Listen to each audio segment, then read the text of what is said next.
L'appareil cardiovasculaire assure le transport du sang riche en dioxygène et en nutriments à travers tout le corps humain pour en alimenter les organes et les débarrasser de leurs déchets. Il se compose de 3 grands types de vaisseaux sanguins qui forment un système clos. Les artères, les veines et les capillaires. Ces 3 types de vaisseaux composent un ensemble de 100 000 km de long à travers tout le corps.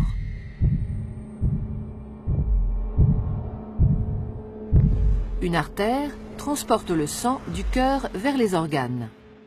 Les veines, à l'inverse, le transportent des organes vers le cœur. L'artère est donc un vaisseau partant du cœur. La veine, un vaisseau arrivant au cœur.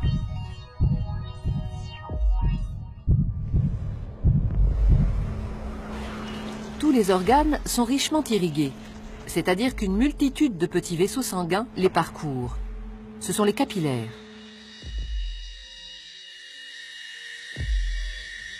Les capillaires relient entre elles artères et veines dans les organes. C'est donc au niveau de ces vaisseaux très fins que les échanges se font entre le sang qui apporte nutriments et dioxygène et les organes qui se débarrassent du dioxyde de carbone et des autres déchets. Plus un organe est actif, plus l'apport de sang et les échanges sont importants.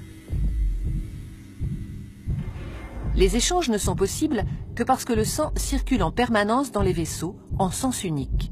Il est mis en mouvement par le cœur qui fonctionne comme une pompe. Ce moteur de la circulation sanguine est un muscle creux et cloisonné.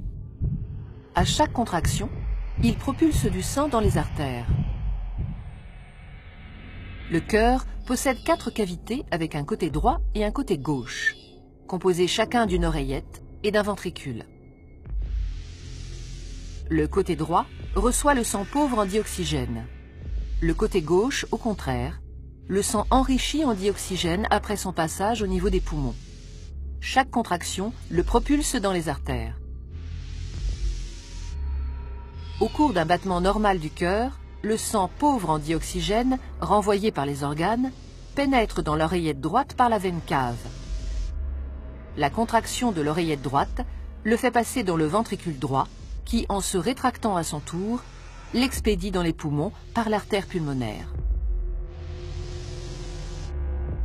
Après son passage dans les capillaires des alvéoles pulmonaires, le sang est enrichi en dioxygène et débarrassé de son dioxyde de carbone. Il revient alors dans l'oreillette gauche par les veines pulmonaires. La contraction de l'oreillette gauche le pousse dans le ventricule gauche, qui le propulse lui-même dans l'aorte pour être distribué dans les artères de l'ensemble du corps. Et ce cycle, vital pour l'organisme et l'être humain, se répète à l'infini.